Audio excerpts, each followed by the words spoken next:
Oba, waru Exu. Exu cocô, eu tô bem, oba, waru Exu. Waru Exu. Ina mojubá, ina mojubá, ina mojubá, ina mojubá, ina mojubá, ina mojubá, ina mojubá, ina mojubá, ina mojubá, ina mojubá, ina mojubá, aqué samba, ina mojubá, ina mojubá, ina mojubá, laro Exu, laro. O sagrado para mim são os orixás, os guias. Os orixás são a luz no fim do túnel. Os guias são a continuação do mundo. Exu abre os nossos caminhos. Erê e Beji, criança, é que dá a risada pra gente, a felicidade. A pombagira, o amor, os preto velhos, os ensinamentos, a sabedoria. Eu sou Ogã. A coisa que eu acho mais linda de ver é quando alguém incorpora a pomba gira, a baiana dança, o Exu gargalha. Eu acho uma coisa muito bonita. Eu fico muito feliz de saber que eu consigo sentir isso mesmo estando dentro do atabaque, mesmo estando na minha curimba e me conectando com o meu sagrado.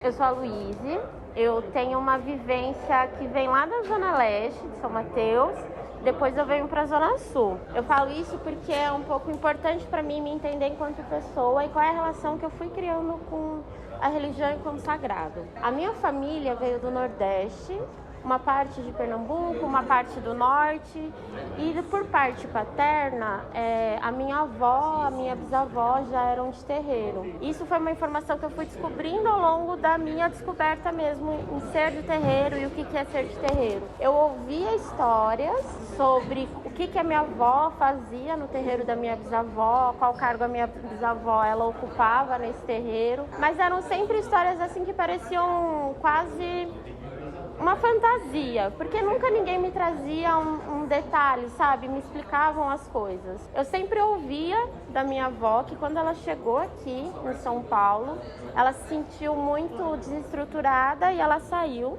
de uma religião do candomblé para se tornar testemunha de Jeová. Então, quando eu cresci nesse contexto, no contexto de uma família cristã bem fechada. Então, eu ouvia essas histórias quando ela soltava alguma coisa sobre quem era a minha avó, sobre ela falava os hábitos que a minha avó fazia, sobre os lugares que eles andavam lá no norte, no nordeste. E eu tinha uma tia, né, eu tenho ainda, que ela é viva, que quando ela também chegou aqui em São Paulo com a minha avó, lá no Jabaquara, ela decidiu continuar na religião, continuar sendo do candomblé. E ela fundou um terreiro de candomblé lá em Diadema. Mas a minha família, ela separou. Então eu não tinha nem contato com a minha tia, que continuou. Eu não tinha contato com a memória da minha avó. Eu só ouvia a minha avó dizer que se um dia eu visitasse a minha tia, não era para eu aceitar nada que ela me oferecesse. Não era para eu comer nada. E eu lembro quando eu tinha mais ou menos uns 9, 10 anos, a gente fez uma visita porque ela estava um pouco doente. Fazia muitos anos que a minha avó não via essa tia, a minha tia, a irmã dela, né? E ficou gravado em mim que a minha avó dizia: não come nada que te oferecerem, não come nada que te oferecerem. A gente nem pôde visitar a casa, andar pro espaço, a gente ficou sentadinha no sofá, sem aceitar nada que a minha tia oferecesse, porque a minha avó falava que aquilo era coisa do demônio, que ia fazer mal pra gente, que a gente ia adoecer. Mas ninguém dizia o que era. Então eu ouvia elas falarem sobre a minha tia ser do candomblé, de um lugar que fazia magia, mas não tinha ideia do que era. A minha mãe nesse período ainda era também da congregação, né, como eles chamam. Então tudo foi vetado a mim. Qualquer memória, qualquer informação sobre quem era a minha família, sobre como eles tinham parado na congregação, Testemunha de Jeová, porque era tudo vetado. E eu fui crescendo com isso. Até os 14 anos, eu participava das reuniões e as congregações, mas eu tinha dentro de mim uma sensação de vazio um pouco, uma sensação de que eu estava num lugar que não me pertencia. Então eu achava bonito os cânticos, eu achava bonito a forma como as pessoas se relacionavam, mas aquilo nunca falou sobre mim, eu sempre me sentia muito estranha. E eu lembro que eu tive a minha primeira briga com a minha família quando eu decidi que eu não ia mais à congregação. Quando eu falei para minha mãe e falei para minha avó que eu não queria mais ir, que eu me sentia estranha. E a minha avó achou aquilo um absurdo, que eu estava renegando toda a minha família, que eu ia morrer, enfim. Achou um absurdo e achou que um dia eu ia voltar a pertencer à congregação. Era um desejo dela. Passou, sei lá, dos 14 aos 21 anos de idade, 22, eu fiquei com a sensação dentro de mim que eu não tinha fé. Como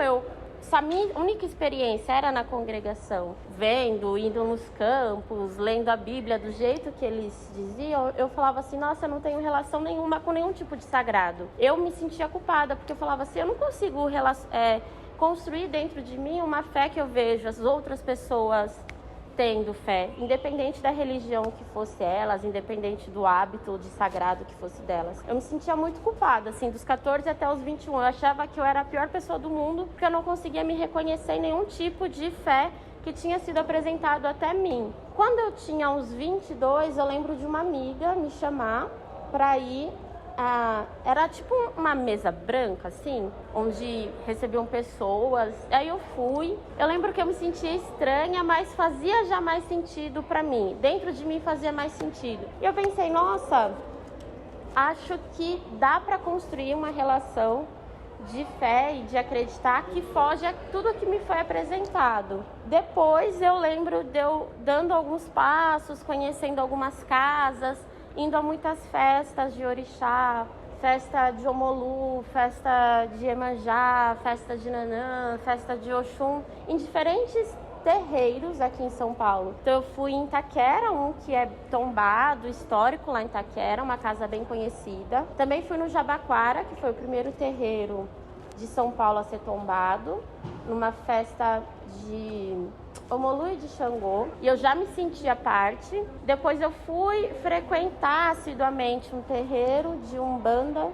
que era ali no Belenzinho, que também é histórico e famoso na região da Zona Leste. E aí eu fui construindo dentro de mim que eu poderia resgatar uma história familiar que eu não conhecia. Então eu acho que a primeira coisa que me fez querer estar num terreiro, assim, conhecer as festividades, conhecer os rituais, conhecer a ritualística e conhecer principalmente a história de vida de outras pessoas, foi essa necessidade que eu tinha de resgatar o que era a história da minha família. E quando eu fui conhecendo diversas casas, eu pude mostrar para minha família que era importante essa história ser recontada para mim. Eu não assumi nenhuma religião, não assumi nenhuma casa, não assumi nenhum ilê como meu, enquanto eu não sentisse que ali, de fato, eu tinha uma ligação com aquilo. Eu fui conhecendo, eu fui visitando, eu fui conversando com pessoas que sentiam a vontade de falar. E aí teve um dia que eu pedi para minha mãe me levar no terreiro da minha tia, no terreiro de Candomblé, lá em Diadema. E aí ali eu acho que fez sentido realmente que eu precisava encontrar uma casa. A casa que eu vou hoje não é ligada à minha família, não é da minha tia. E não é uma casa de candomblé, é uma casa de umbanda. Mas quando eu pude perceber como a minha tia cuida do terreiro dela, quais são os elementos, quais são as árvores, quais são as frutas que ela precisa cultuar naquela casa, eu entendi que eu precisava encontrar uma casa para mim. A princípio, eu achava que ia ser no candomblé, por conta de uma reconstrução histórica. Mas, ao passar do tempo, quando eu fui conhecendo as casas, conhecendo as entidades, podendo construir essa relação com eles, eu entendi que seria a casa que eu me sentisse bem, que essa reconstrução histórica que eu busquei durante tanto tempo ia se dar de forma mais natural. E assim foi quando eu cheguei em 2019 na casa que eu tô hoje, que eu sou filha, que eu tenho meu desenvolvimento. É uma casa de umbanda, mas é uma casa de umbanda que também cultua orixá. Então é uma casa de umbanda que a gente tem rituais, onde tem as saídas dos xirês, onde a gente vai descobrindo quais são as relações do nosso orixá, onde a relação, o ritual, né, de orixá, o culto ao orixá, vai sendo trazido dentro do terreiro de Umbanda. É um terreiro de Umbanda que tenta resgatar uma história que não é a história que a gente conhece da Umbanda, fundada pelos franceses que aqui estavam. É uma história da Umbanda lá de trás, é uma história da Umbanda que tem muito a ver entender o que foi a colonização do Brasil, entender quem eram os escravizados que estão aqui, entender qual é a contribuição do preto velho para a história do Brasil. Então, eu acho que nesse lugar eu consegui restituir toda a minha história familiar, mesmo sendo um lugar que não tem um vínculo com a minha família, um vínculo de sangue, mas eu sei que é o vínculo do sagrado, que está sendo reconstruído ali. Olha o tombo da Juma, olha o tombo que ela dá.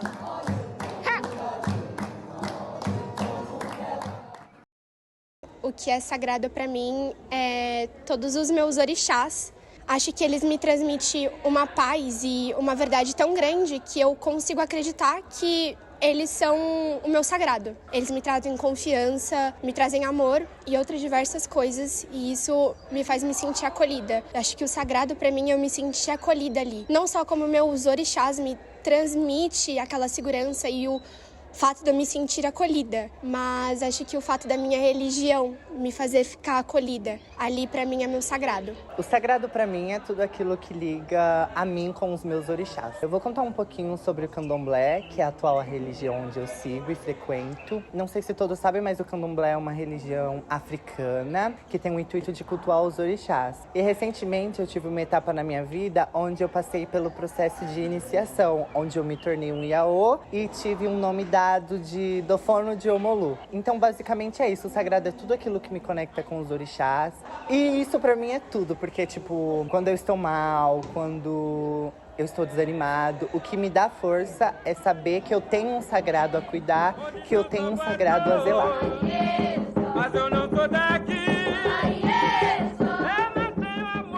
O sagrado para mim é tudo aquilo que me conecta com meus antepassados e aquilo que me faz estar mais próximo dos orixás e aquilo que me faz sentir bem. A primeira vez que eu fui num terreiro foi mágico para mim, porque foi a primeira vez que eu me encontrei numa religião e que eu falei assim, caramba, eu realmente acredito numa coisa, não é coisa da minha cabeça de doido. Enfim, acho que é isso, cada cantiga, cada oração, cada xirê, cada coisa. Sagrado para mim é isso.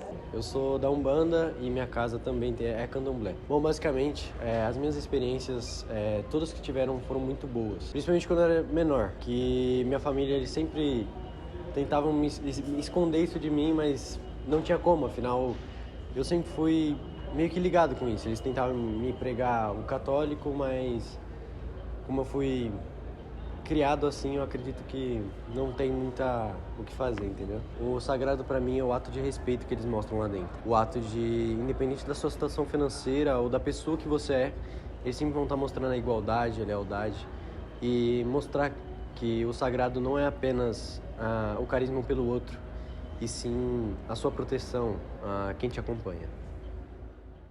Eu tô na Umbanda desde os meus 2 anos de idade e pra mim a Umbanda Sagrada, o terreiro, é um lugar de amor, de amparo, que sempre me deu carinho. E o sagrado pra mim é eu colocar meu pé no chão e me entregar no momento pros meus orixás, entregar meu coração e saber que eu nunca vou estar sozinha, que as entidades sempre vão estar do meu lado, que no fim do túnel eles estão lá pra me amparar, pra me acolher e que eu sei que quando eu tô com eles, quando eu me conecto com os orixás, com as entidades, eu sou uma pessoa muito feliz. É a minha casa, é o lugar que eu sou feliz e é a minha religião. Galo cantou, é lua cheia, galo cantou lá na trunqueira, galo cantou, corô, corô, cocô. Seu capa preta, lua cheia já chegou. Desde o momento onde se mistura o dendê na farinha de mandioca, se serve a cachaça, espelha a cachaça, acende a vela e bafora o charuto, tudo isso já faz parte de um contexto sagrado. Falar de sagrado é algo muito profundo. Eu gosto de dizer que falar de sagrado é algo transcendental, porque a gente toca, encontra algo que entranha mesmo dentro do nosso mais profundo e mais sincero eu. Uma vez eu ouvi uma frase de um babalorixá chamado David Dias, E desde então isso nunca mais saiu da minha cabeça e da minha forma de pensar. Ele dizia que a Umbanda vai muito além do que um rótulo religioso. Ele dizia que a Umbanda é um movimento cultural, é um movimento de resistência ancestral. E tudo isso é algo que toca e faz parte de um movimento de si mesmo e de quem veio antes. Quem se entende umbandista, e é umbandista, vive a Umbanda 24 horas por dia. E aqui a gente não está falando de um fanatismo religioso. A gente está falando de uma resistência, uma filosofia de resistência ancestral e cultural de vida. Isso é muito doido, assim, porque, particularmente na minha concepção, para a gente poder entender o hoje, é preciso a gente olhar o ontem. E para a gente entender o ontem, a gente tem que olhar o amanhã. Isso diz tudo sobre a Umbanda. Uma religião onde se cultuam os originários e realmente donos e verdadeiros donos dessa terra, os caboclos e caboclas. Uma religião onde se cultuam espíritos de anciões pretos e pretas que foram escravizados e foram sequestrados até essa terra e que, mesmo por mais difícil e quase impossível que fosse, eles sempre acreditaram no seu sagrado.